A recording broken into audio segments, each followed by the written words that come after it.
Hey guys, what is up? Welcome to Fly Like an Eagle podcast. My guys James Scorza and Joe Marks from Passion App Sports Show. We took last week off for the holiday. We are back, but we're actually gonna have to take next week off as well. I'm not gonna be here, so we're just going one week after the other. But when training camp hits, we'll be back on schedule. So, how you guys doing, James? How you doing, bro? Doing good, brother. Doing good. Holding up. Obviously, this is the final 2 weeks before training camp starts. So, I mean, I'm getting more closer and closer to the end. Just getting more excited. Overall, I'm looking forward to this season. Hopefully, another positive season, to say the least, like it was last year. But, man, we got a lot to get to, so let's get right into it. And Joe, how about yourself, bro? Good, just staying busy, but just like those birds trying to come out, with the wings on fire, man. Yeah, let's just get right into it. Vic Fangio said that Jihaad Campbell is ahead of schedule. He's been improving everyone and doing the drills and whatnot. So let's start off with Joe here. How do you feel about Jihaad Campbell being ahead of schedule?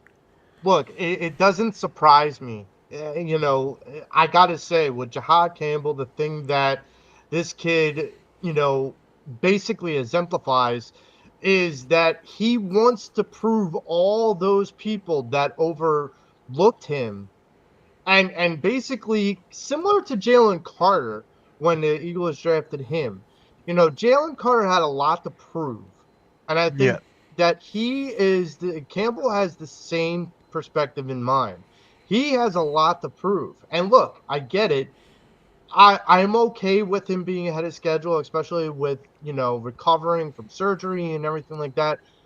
What I want, especially a lot of these rookies, I want them to all remember something this season.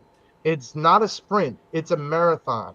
So if you need to take a moment to take a beat and we don't look down on you for that, because I would rather have that person for 18 to 20 weeks versus 12. Yeah, no question. I agree. And I think the other thing that makes Jahan Campbell so unique is that, like you even brought up, Mitch, he's ahead of schedule. I think that's going to be one thing that makes him even more unique going into the season, like Jalen Carter was the last 2 years. And imagine that. I mean, having him on that same side with Nolan Smith, Jalen Carter, and even like, man, that defense is going to be loaded. I mean, even when, I mean, look, I like Nakobe Dean. I thought his injury is going to be something that I'm going to keep a close eye on as we get closer and closer to training camp. But overall, I mean, with Jihaad Campbell, it's one of those things that I actually thought that this was probably probably another good portion of Howie Roseman, just Howie being Howie. So, I mean, Jihaad Campbell is going to be. I mean, I'm going to be really anxious to see what he does in training camp and also in these preseason games when we get closer and closer here. Yeah, the thing for me is that with everyone here, everyone on his defense, offense, whoever, Mm-hmm. it's the work ethic. It's the brotherhood, and it's all that. And Jahad Campbell is taking all that in as a rookie, and he's like, you know what? This pushed me to go even harder. They want me at my best. I'm gonna give them my best, and he's ahead of schedule because of that. And I'm gonna actually skip a couple topics here on the docket and go to the very end with Bryce Huff, because Ooh. you guys know Bryce Huff did get traded. Mm-hmm. And he actually wanted to be traded. I don't know if you guys knew that or not. Bryce Huff actually came out in an interview Yeah, I heard saying about that this. he wanted to be traded. So he never had the work ethic, in my opinion. I don't think he had it like Jahad Campbell. So it's just like, see Jahad Campbell coming already doing better than Bryce Huff ever did for the Yeah, Philadelphia right. Eagles. That says a lot to me. Joe, how do you feel about Bryce Huff asking for a trade? I think it's proof positive that you kind of get rid of the trash of the lineup, and you Yeah. bring in It's a hungry dog. Like, you bring in a dog that wants to literally have a bone to chew on, where Bryce Huff thought, I came in with 10 sacks with the Jets. I'm already polished. You don't need, like, just let me do what I do.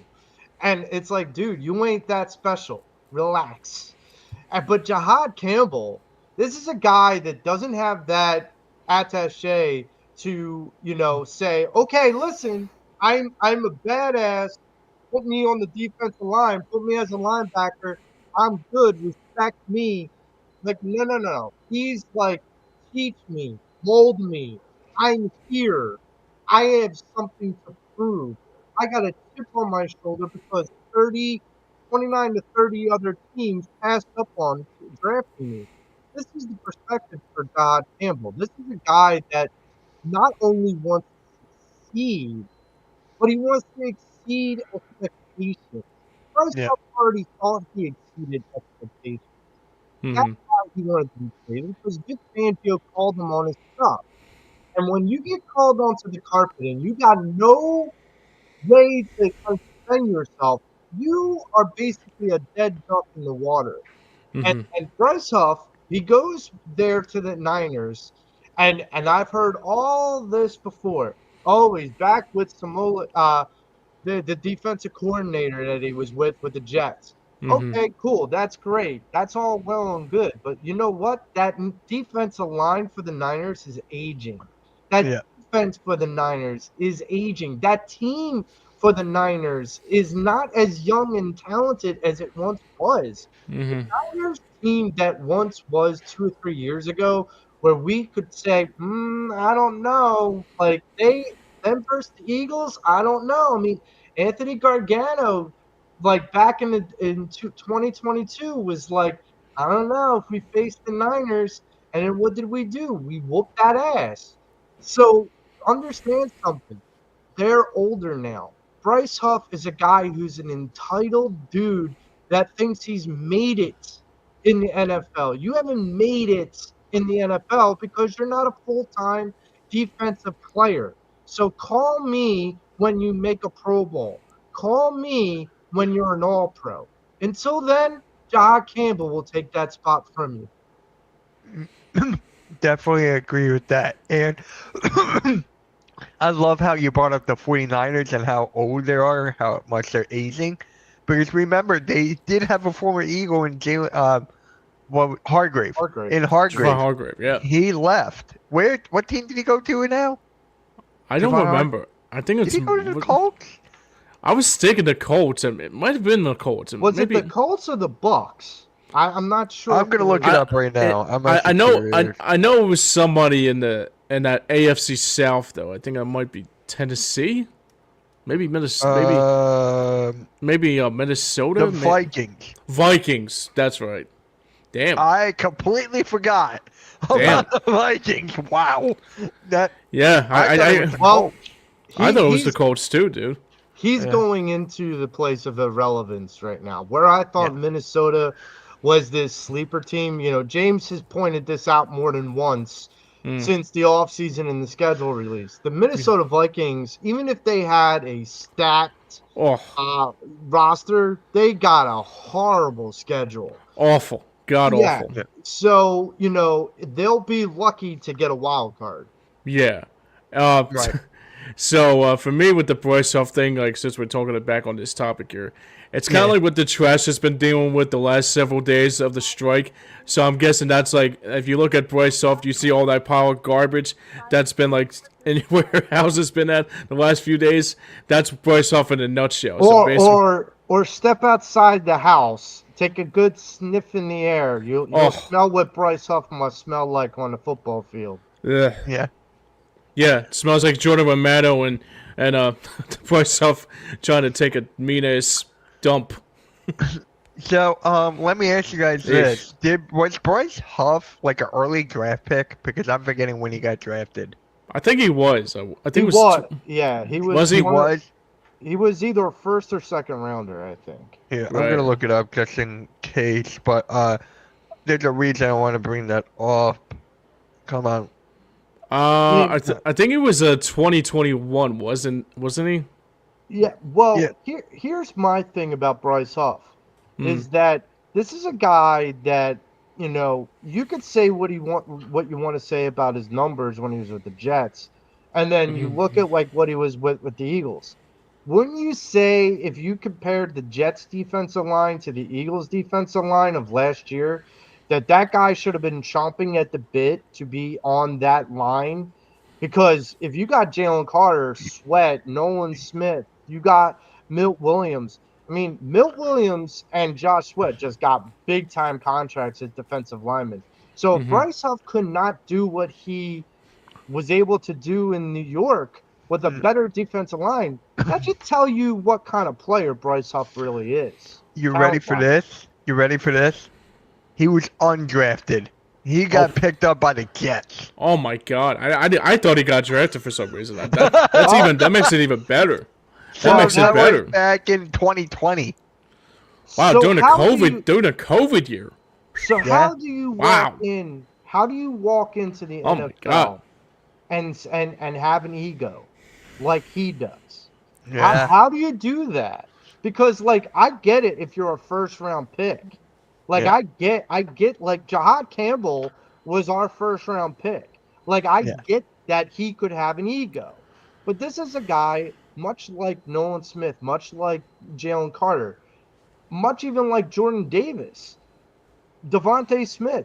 The list goes on this roster of first round picks that are humble and hungry despite having won a Super Bowl.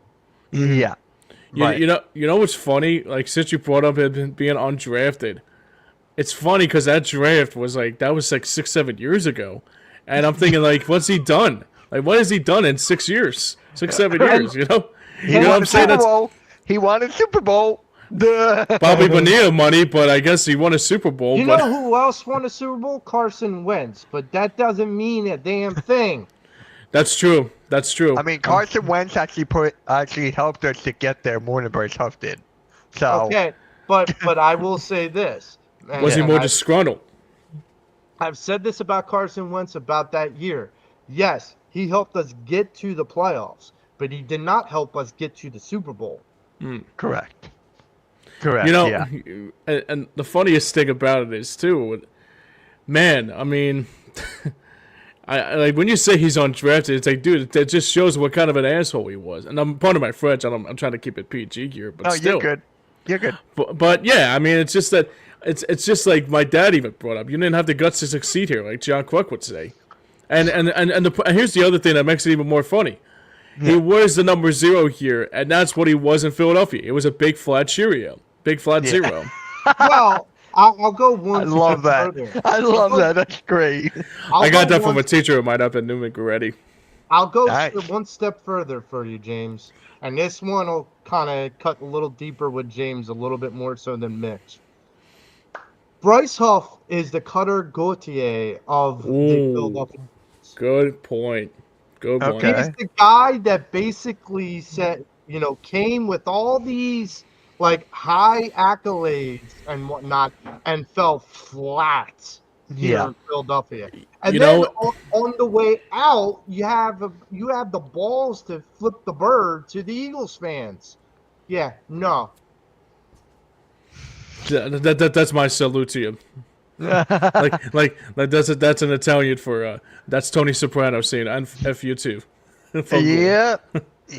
So you I'll go one step further here that he is too. Paul George. I think he has Paul George. Can we all be reasonable here that Paul George just came here for the money too, just like Bryce Huff did? And I mean, Cutter Gauthier was a draft pick, but he didn't want to be here. So I'm thinking DeMarco Murray's another good example of that. Byron Maxwell's a good example of that. Andrew Bynum. Andrew Bynum, yeah. Well, Bynum broke his foot. He broke his foot bowling. I mean, there's a pun that me and a few buddies of mine talk about all the time. It's like if somebody hasn't succeeded here in the first few months, we call it an Andrew Bynum syndrome. So yeah, Andrew Bynum is a good example of that too. Ready for this? Hold on, sure. You're gonna laugh. So I have an autographed basketball, right? So it was signed by World Be Free, a bunch of other guys. You know who else signed that ball? Andrew Bynum. I was at a Sixers practice and he signed it. So I'm like, Doug Collins signed that ball too. So can you white out Andrew Bynum's signature and just like everybody else that signed that basketball is more valuable? You ready for this? Moses Malone. Wow. It's on the same ball. Yeah. Just white out Andrew Bynum's name. No one's gonna miss it. Just put out the TBD, the to be determined. Yeah. My dad brings Okay. up a good one too, with JD Drew too. That's another good one. Yeah, JD Drew is another imbecile too. Billy Wagner is another Well, guy I the can the put in guy, that list too. the thing that with JD Drew, he just much like Cutter Gauthier, he just didn't want to be here. No, Like yeah, he thought it wasn't a a worthwhile place to be. Now, if you have eyeballs and ears, which I only have one of the two, but you could tell that Philadelphia fandom will either support you like they support Jason Kelsey, like they support Brandon Graham, oh yeah, like they support, Bryce Harper. Like you can get that kind of support depending on what effort you put out in this city. right. Or you have Philly fandom that kind of tells it like it is, and you may not like it, like a Joel Embiid or Ben Mhm. Paul Simmons. George or That's true. Ben Simmons. Like I love how you that's named all Sixers there. Perfect. I just I love was how getting to the other teams. You're the one that named Ben Simmons. I was getting to the other teams. You know, oh my, you know what the thing too that that makes me realize about what happened with those people that we mentioned, like we brought up with Joel Embiid and all that too, and the list goes on and on. You can the only thing he wanted, the only thing that Bryce Huff was. I mean, I think we can all agree that this was a salary dump to just get rid of Hassan Reddick. Yeah. Maybe that's probably what it comes down to. It was a mistake on Howie's part. But he And fixed it. But he fixed the right, mistake. but that's the thing. He rectified it. And in such a way where it not only made sense, it actually didn't cost him as much as it would have. And I Right. mean, if only those things existed for the Phillies so that they could get rid of a certain pitcher named with the initials TW. Well, I'm just saying. T Dub. Oh, Ty, I was gonna say good old Jr. But that's Yeah. another story. James, would you like to read the comment? Sure, it says a Huff got butthurt when Fangio called him out at camp early last year too. Yep. So That's basically it. When you have someone like Vic Fangio that is basically saying, "Look, you either row with the team or you get out the boat," like that's the bottom line. mhm. And again, I go back to look at this defense last year. I mean, no offense, Mitch, but we can line Mitch up the opposite side of Nolan Smith, and he would get a sack. like a broken clock's right twice a day. I mean, I'm not wrong in the idea that Bryce Huff could have sneezed and gotten a sack if he just put out this much effort on that defensive line. Right. I'm just saying, like, that is the difference. So when Max effort isn't there, Max exile is. Like, Yeah. it was Vic. I am a firm believer it was Vic Fangio going to Howie Roseman and saying, "Get this guy off this team. I'm not going to play him. I'm not going to start him. You're going to pay a guy that's going to be the 53rd man on a 53-man roster. So get his ass the hell off the team." Swimming with the fishies. You'll be swimming with the fishies. Yeah. Before we get into the next topic, I just gotta say, I hate when people or players rather, like the mentality of these players, right? Whenever they are in Philly, they just get drained, right? We've seen this so many times within the past like 5 to 10 years. It's actually kind of crazy how, like Bryce Harper just recently, he didn't feel like being here. He was like too many competition for him. He didn't want to work for it. And it's just like, is it the city or is it the players for me? I'm asking you, is it more the city or the players, Joe? It's the city. It's the city. Look, John Kruk, Jason Kelsey, Brandon Graham, they've all said it in some way, shape, or form. Right. This city will chew you up and spit you out, but respect is earned, not given in this city. You have to come. There's a reason why people have supported Joel Embiid and jumped off the boat, because it felt like Joel Embiid last season lied to all of us. Yeah. And it felt like it was a misjustice of what was supposed to happen, a promise that was supposed to happen. And that's the problem with things, is that these athletes are like, man, why are the fans so brutal here? Like, we're brutally honest. We tell the truth. If you can't take the truth, then there's the door.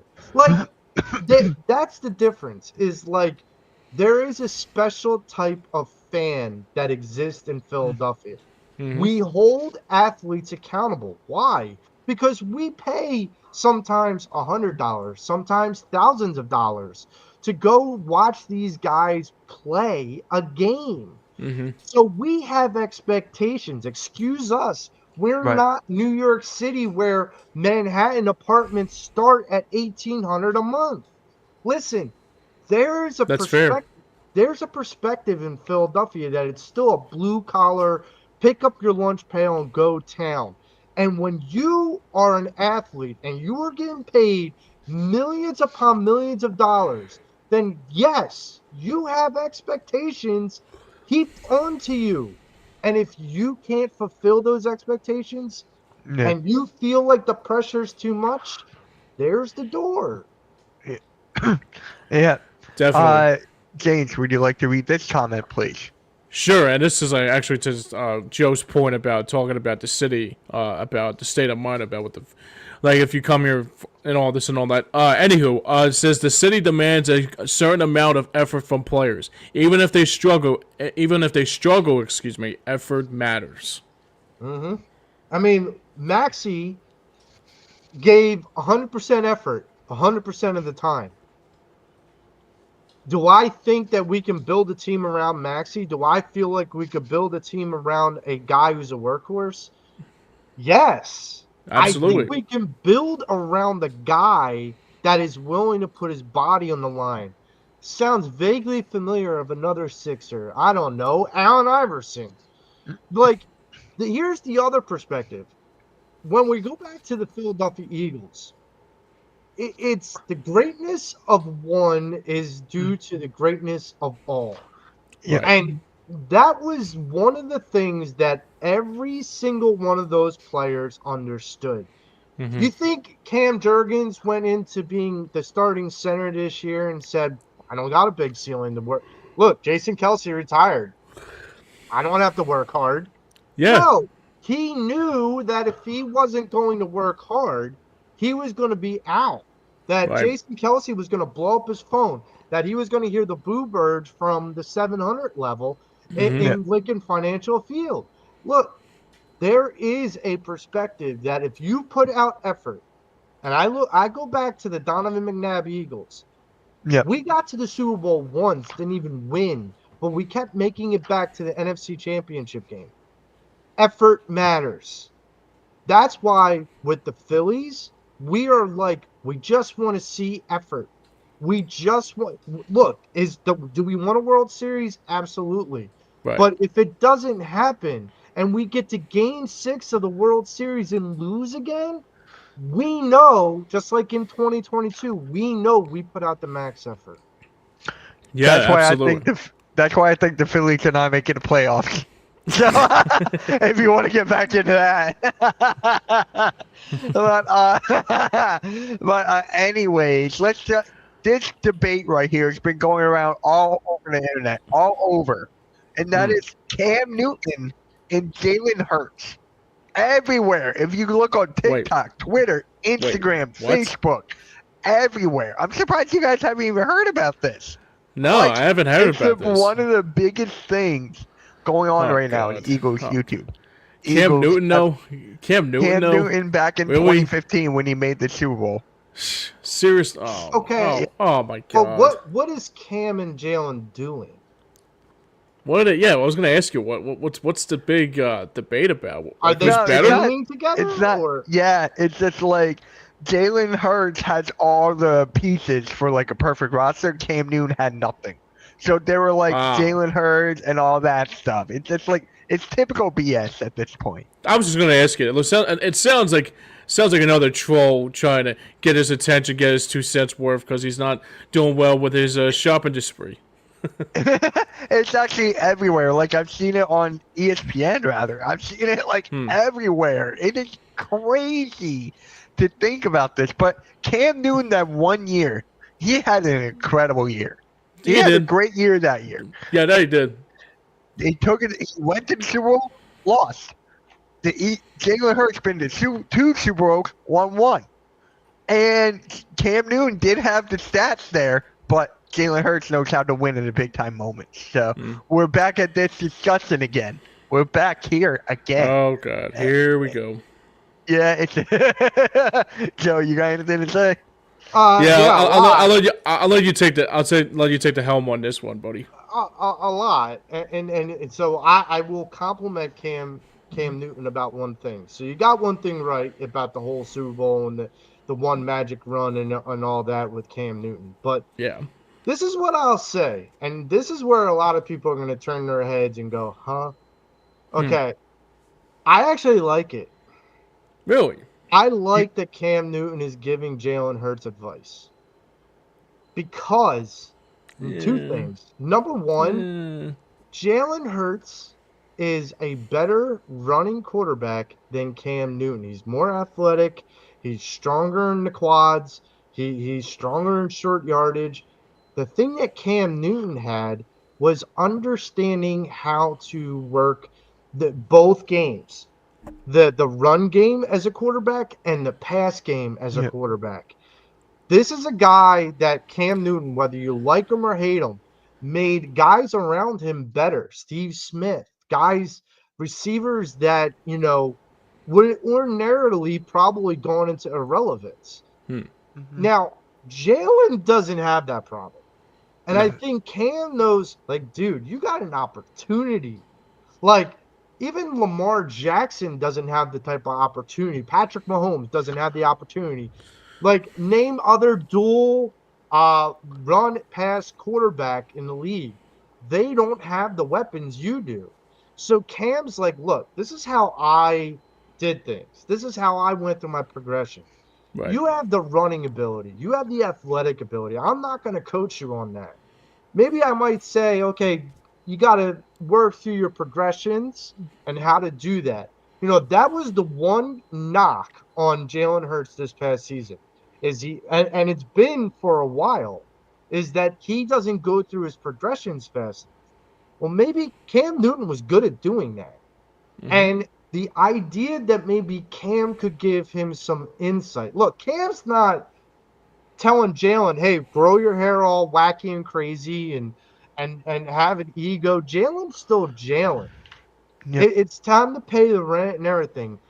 The guy is already an elite quarterback. And yes, to all those people out there, I did say he's an elite quarterback because there isn't many people that have the same accolades that Jalen Hurts does in the league.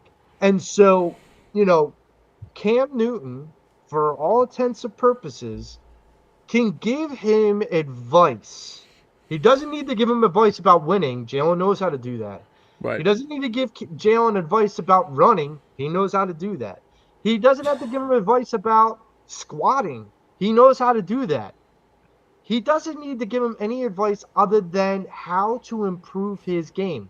I said this 3 or 4 years ago when Frank Finnegan and Al Safiri were in the EOP studios confronting me, tag teaming me in a handicap match, telling me that Jalen Hurts was just a second string quarterback at best.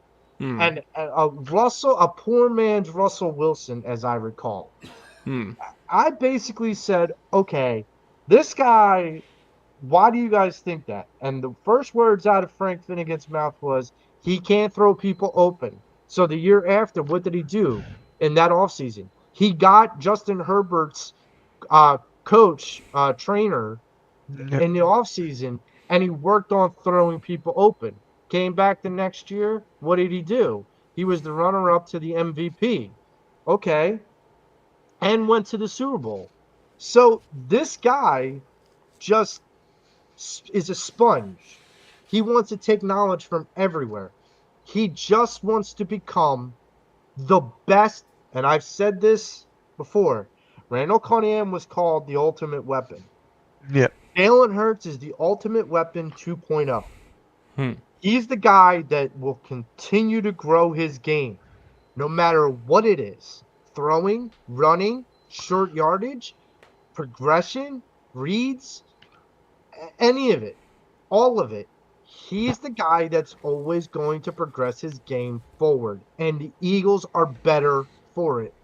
Cam Newton, give him your knowledge and go to hell away. That's fine.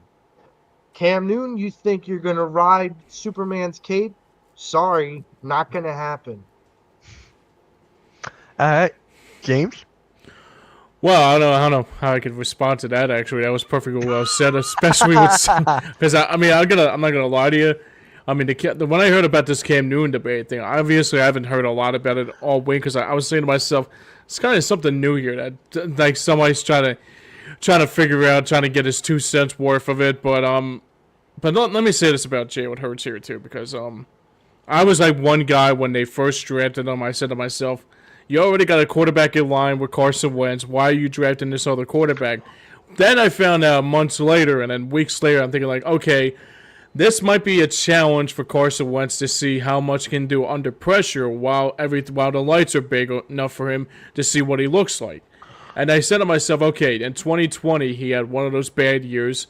And I said to myself, that's probably one of the reasons why they drafted Jalen Hurts, is because they've seen what he did over in Alabama and Oklahoma. And obviously, Joey was one guy that was a firm believer of Jalen Hurts from day one. I got to give you our most of credit to actually think that he actually knew a thing or two about Jalen Hurts' accolades, especially before I had, because obviously me being a Georgia fan, and it's kind of weird that he kept on killing us all the time with Saban and Alabama, and I see Devontae Smith one time scoring a touchdown against Georgia, but now I can all put that past us because they're now a part of our Eagles team. They're all running together. You got a defense like that Georgia defense. Jalen Hurts is the quarterback, Devontae Smith, and I mean, I got to say right now about Jalen Hurts, the one thing I was really looking forward to seeing in that 2022 year was to see how his passing was actually going to become a full centerfold of the team, and it got him to the Super Bowl, and it never stopped after that.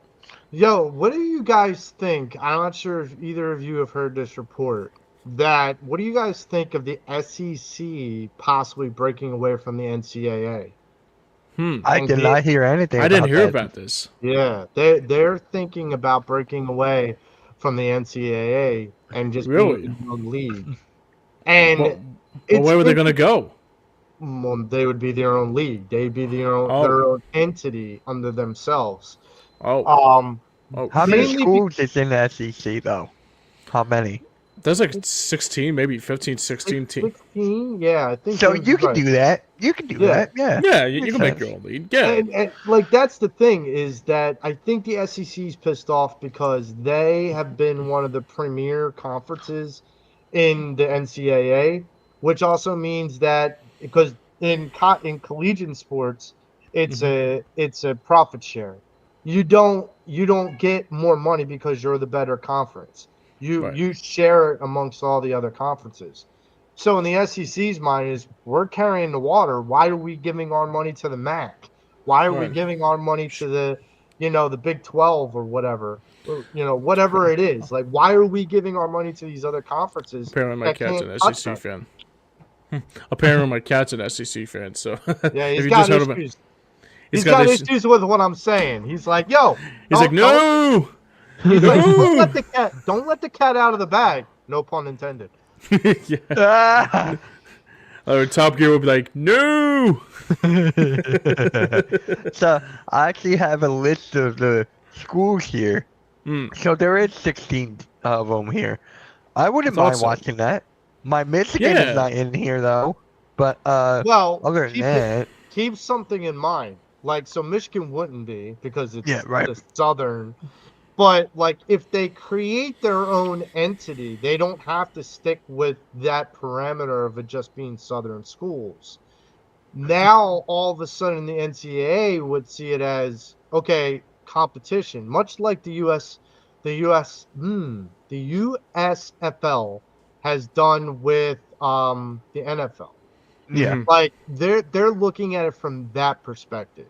Now Right. they would play games, um, around the same time, so they would be directly competing with NCAA. But the thing is, SEC's got so much arrogance to it. They're like, we could outdo them in television ratings. Like that'd be interesting to see that healthy competition. Yeah. I I might be a real dumbass here, but I would love to see Temple take on Georgia or Alabama one time. If like You during the know Matt what? Why, the why are Matt you Wolves. throwing my owls? Oh, no. No, You're no, not no, throwing no, my no. owls. Hey, No. hey, at least it's not by Michigan. So I'm gonna stay out of Yeah, this. throw the No. Wolverines under the bus, not No, the but owls. you have to No. understand something, Joe. I mean, come on. I mean, you saw that the Notre Dame take on Temple back in 2015, and that was pretty cool to see. I said, you know what? Let it be the Bulldogs one time to come into Philadelphia and seeing Temple. I mean, not now, obviously, but when they're relevant again, like the Matt Rule day and age of like just seeing like Stetson Bennett take on Kurt Warner's nephew, or see Hassan Reddick tech AJ McCarron, or Joshua Dobbs, or like I like to see some SEC teams come to Philadelphia. When Temple's relevant, that's the thing I would say. When Temple is relevant, that's the thing. But overall, Oh my God. Wow. Okay. Um.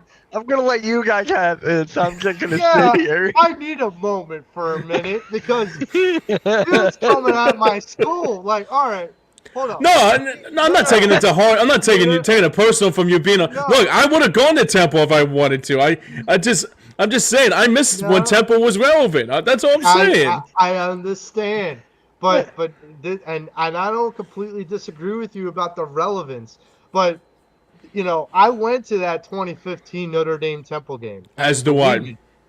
When I went there, the crowd. I mean, that Pleasant. place. First off, they sold the link out. Yeah. That game was sold out. Yeah, And, dude. But one of the things that I would say is, if you look at some of the coaches that Temple's had, Mm-hmm. they have a long ways to get back to that kind of coach, like the Al Yeah. Golden, the Right. Matt Rule, the Adazio too, was Steve Adazio at the time too, yeah, wasn't and then there's the other guy that coached for Arizona, the Cardinals. Hey, your cat didn't like that Temple comment either. See? the Cherry and White? I guess he's a Cherry and White alum. Sorry, bro. Yeah. So I mean, but the other guy, the guy that used to coach in the Cardinals, Arians, Bruce Arians. Oh yeah, Bruce Arians. Yeah, He right. was a Temple head coach. So, like, here's the thing: is that the SEC? He's like, see, You won't leave me alone. He's agreeing with me now. He's like, yo, dude, leave the Owls alone. But here's what I would say: the SEC has always produced high-level athletes. Why couldn't they make high-level quality television? Yeah. Now, I can't say the same thing for Michigan Wolverines. Hmm. They kind of make for very boring television. Oh, because I wouldn't say that, man. because they're very We were so slow. boring. We were so boring. We had to cheat to win. Okay? We had to cheat to win, and we got a championship out of it. Well, you could quote the great late Eddie Guerrero. You lie, cheat, and steal. Exactly. You cheated, and you still didn't blow them out. Like, if you're going to cheat right. Like, hey, if we cheated, we got the goal. It doesn't matter by how much. I just wanted to get it out each game with the dub and get that championship. I'll be honest with you. When Bill Belichick had the discussion Is your cat a Michigan fan now? I think it's just saying preach. when Bill Belichick said that he was going to the NCAA, Michigan was the first place I thought he was going to. No. Cheaters got to stick together, man. Cheaters got to stick together. But hey, listen. He gave us the greatest Eagle of all time in Brandon Graham, so we appreciate you on that part. Yeah. Yeah, and we did have the greatest player of all time in Tom Brady. I guess we disagree on now. I like Joe Montana better, but that's another story. That's another story. That's another one. But yeah, back to the Jalen Hurts and Cam Newton thing. I love it because it just like gives us something to talk about, no matter how stupid it is, no matter like they're trying to pick out each player from a different year and try to compare them. I love it. It's hilarious to me. Credit to Cam Newton, man, because one of my favorite years was that year in the NFL. Was that year for Cam? Well, So. speaking of silly quarterbacks and what they've said lately, we should talk about the Dak Prescott comment that he had in an interview on a podcast about God. a week and a half ago. The comment basically was he wants to talk about it, but the comment was that he thinks that the Cowboys are a playoff contending team. That they are not just a playoff contending team, but a Super Bowl contending team. And I just went, I'm sorry, Super Bowl contending team? Who are you beating to get to the Super Bowl? The cat? The cat's just. I'm sorry. I'm No, sorry. you're good. You're good, dude. This is all fine. You know where this started? What? The Panthers. Yeah. The cats got to stick together. This is all started with the Panthers. This all started with you talking about the Panthers. Hey. You know what? That might be the reason why he's a black cat too, so he is just like a panther. Hey, at least it's not the Florida Panthers. Oh. Don't do that. Don't do No. If I were a cat, I'd be hissing at Sergei Bobrovsky right now. Yeah, it's for never leaving it. I am wearing orange and black, so I guess no respect. I guess I don't know. Yeah. Still got Zegras. We still got Trevor Zegras. That's all. That's all Yeah. I could say about that. No, but all joking aside, though. Yeah. The Prescott thing. Dude, that guy. They're so exhausting anymore, man. I mean, I look. I understand they're really trying to twist the logic into a pretzel. To think they actually a thing or two about what they try to do, dude. Get a friggin' clue, man. Get a clue. Is it actually logic anymore, James? The guy's the Super Bowl contending team. You haven't been relevant in 31 years. We're talking like almost 3 decades ago. What are we doing? Explain to me something. If half the Eagles, Exactly. Yes. If half the Eagles team fell on a grenade tomorrow, which I don't wish for them to do, but if half of them fell on a grenade tomorrow, the Cowboys still wouldn't have a chance to win the Super Bowl. And your cat agreed. Yes. Well, he's trying to say EAGLES, but I couldn't get him to say it. Oh. Yeah, that's honestly my first time hearing about Dak and that whole thing. You know, to me, it's laughable. It's laughable, but at the same time, it's exhausting, man. At the same time, it's like so. I mean, you would have thought, okay, after 31 years, maybe we're just where we are. Maybe we're just what we are. I mean, you don't hear. Look, the Flyers talk about their championship run with Bernie Perron from the 50s of 74, 75, but at least they won something. You know, at least they won a championship. I mean. The Flyers, and Bernie Perron's a down-to-earth great guy. If you ever meet him, he's a fan. Like, you're allowed to have a beer with Bernie Perron. That would be the ultimate goal, is me having a beer with Bernie Perron. That's the ultimate goal for a Flyers fan. But with Prescott, it's just like, dude, it's like, it's not even just Prescott. It's Jera, and it's Schottenheimer, and it's just like, enough is enough already. I get it, dude. Just shut the F up. I get it. I get it with Dak that he's saying to pump up his team. I get that, but you don't have to do it on an interview. And you definitely because you know that bulletin board material, and you know your ass is coming to Philly week 1. Opening night when we raise that banner right there. You can see. Actually, you can just show me right there. That banner right there, where the fly like an eagle thing. That's where the second banner is gonna be raised. Hey, on my birthday. I can't wait. Yeah, there you go. Exactly right. Man, I wish I would go to that. Dude, tickets are I so do expensive. too. It's Dude, so- the tickets are so expensive nowadays, Dude, man. I Oh would my love to god. go to that Eagles game. I would love to go on my birthday to that Yeah, game, but it's gonna be way too crowded, dude. It's gonna be way too crowded. So yeah. I might It's just gonna stay be home. nuts. It's gonna be crazy. I might just stay home, watch it after a nice dinner for my birthday, and just relax. You know what I'll I'm say gonna this do? much too. If this was the vet, I'll be definitely there. If it was the vet, for sure. You know what Oh my I'm gonna God, do? yeah. I live blocks away from the stadiums. What I'm going to do? I'm going to go in my backyard and just listen. Just There you listen go. to the crowd. There you go. I like Because that. I that like that that. is going to be igniting. And listen, Yeah, actually, I'm not far away from the stadium either. I can probably hear it from my stadium. oh yes, yeah. And like I heard the here's thing. fireworks a couple of weeks ago at the Phillies game. I was like, damn, Yeah. that's actually really closer than I expected. Oh wow. Well, I Yeah. mean, here's my thing about that opening night. Oh yeah. If the Cowboys want to be dumb Yeah. and get and it's okay. First off, the NFL was already dumb to begin with Mm. Right. the whole tush push and pissing the Eagles off already.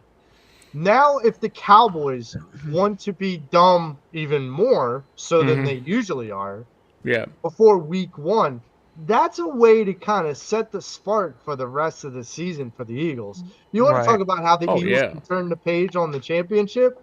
Yeah. Let's hang that banner and then whoop your ass. Like that is their mentality. Is we're gonna watch that go up, have a tear of pride, and then turn to the star and whoop that ass. And we're gonna celebrate on Mitch's birthday. Hey! I gotta say right now. really- I'll say right now. I think I'm gonna see Saquon Barkley come out of the gates and score a touchdown on the opening drive. First play of the game, run Barkley 90 yards, boom, already 7-0, and that's gonna be the tail of the tape. Well, I'm glad you mentioned Saquon Barkley because right now he's one out of the 6 players in Madden with the 99 overall, and they announced Nice. the Eagles roster on Madden. So number 1, Saquon Barkley, 99 overall. Okay. Number 2, Lane Johnson, 98 overall. Nice. Jordan Mailata, number 3, 95 overall. AJ Brown, number 4, 93 overall. Zach Bond, number 5, 89 overall. Jalen Hurts, number 6, 87 overall. Devontae Smith, number 7, 87 That caught me off overall. guard too, Joe. Yeah. Jalen Carter, number 8, 87 overall. Dallas Goedert, number 9, 87 overall. Landon Dickerson, number 10, 87 overall. That's the top 10. Let me for the ask you this. Eagles. Let me say this about the top 10 too, which I kind of found shocking. Zach Bond is 89 and Jalen Hurts is 87, but I'm gonna go with. I mean that kind of surprises me a little bit too about Hurts being 87. I thought I saw that correctly. I wish it was a 97. There's Okay, 5, so 87 overall. Still play no respect at all. I play Madden 24 because it's more accessible for me. So Yeah. Yeah. let me explain this. Zach Bond going up to an 89. In Madden 24, he's a 72. So Yeah. that is Wow. like a That's leap. 17.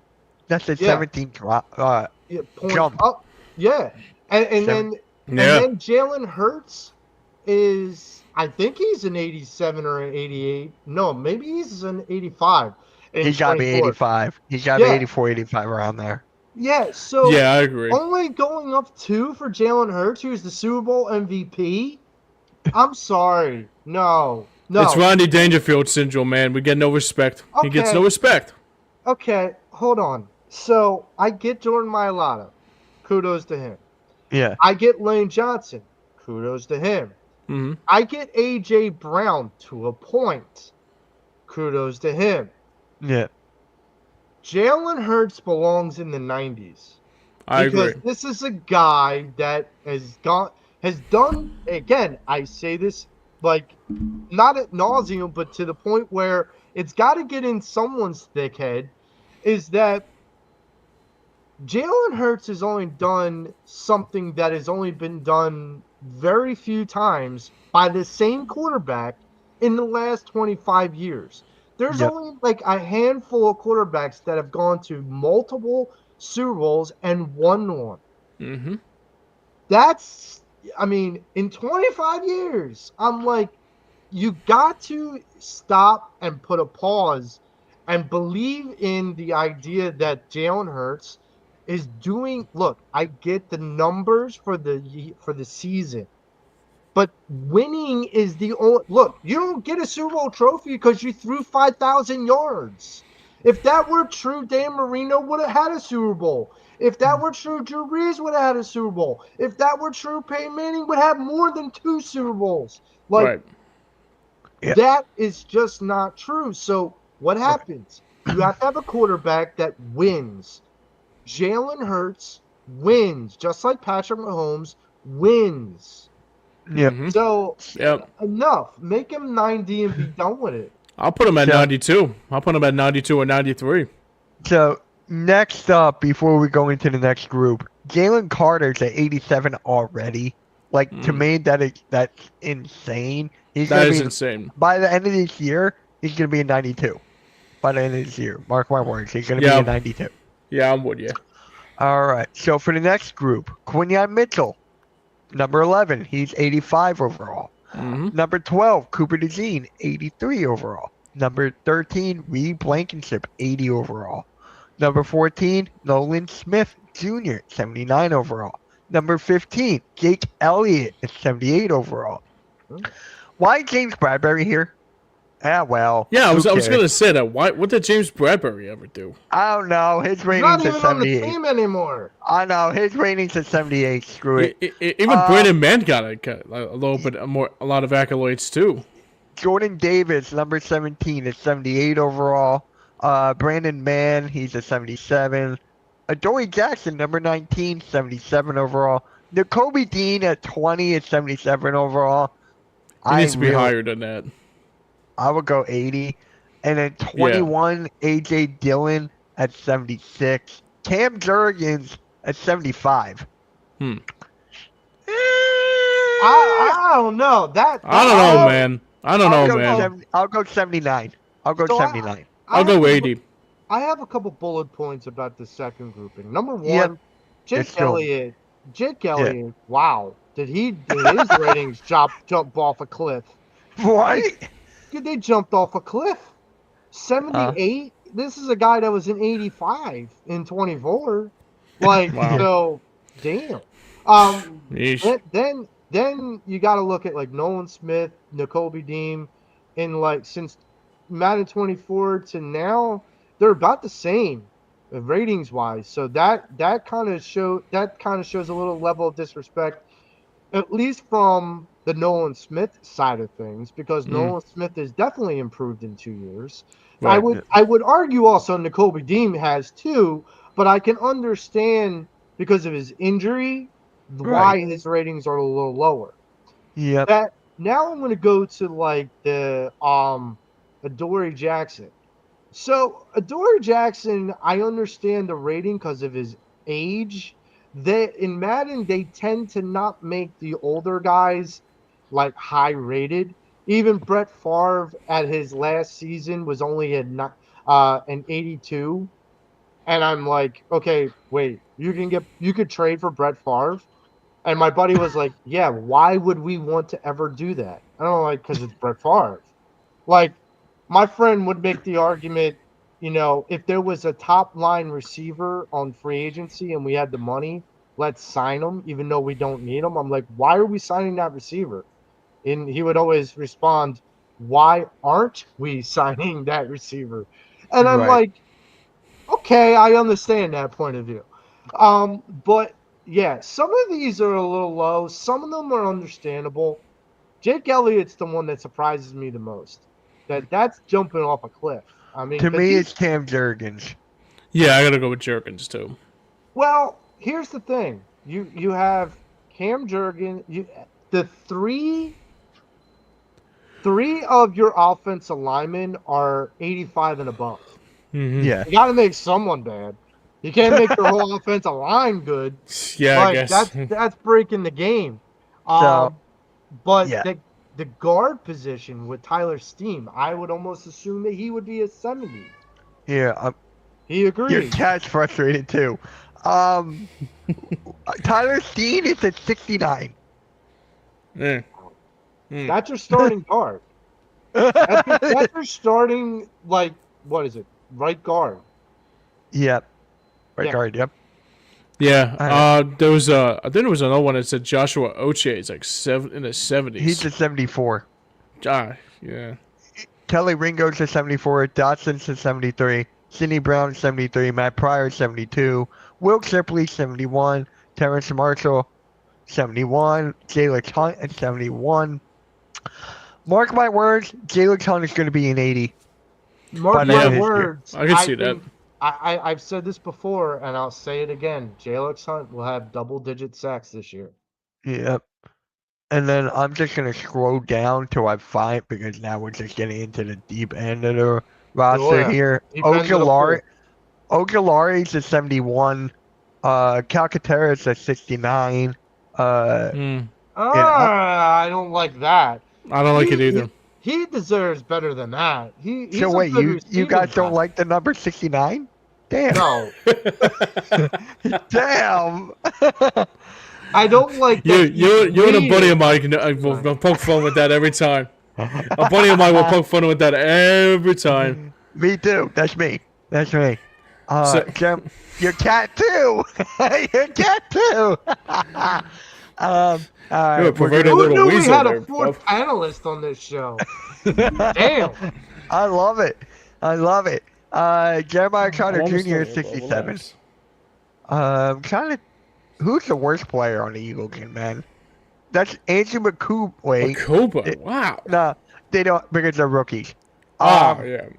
The worst rated without not being a rookie, Charlie Hewlett at a 53. I have no idea who that guy is. Did you just say Charlie is human? I'm like what? Okay. Charles in charge and he's human? I thought that was just Tanner a McKee's at presumption. 61. Man, Ben Sumerid's not even getting a lot of Jack attention either. Driscoll's at 66. He Trevor deserves Keegan, that. 66. Damn, Jeremiah Trotters not even getting that much respect either. He's 67. I know. You can't get Jeremiah Conner at 70. Alright, we're going to wrap it up here, guys. We're going to wrap it up here. Yeah. Appreciate everyone tuning in to the Fly Like an Eagle podcast. It was a great show. We had great conversations. Your cat chimed in a lot as well. We love that. We love that, man. Yeah, no show next week. We might do a recording or something.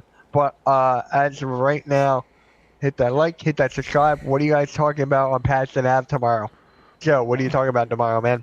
We're going to break down the first half of the Phillies, and we're going to look forward to the second half of the Phillies season. Also, we are going to give our breakdown of our all-time Phillies all-star team. We're going to create our own all-star team of past and present Philadelphia Phillies.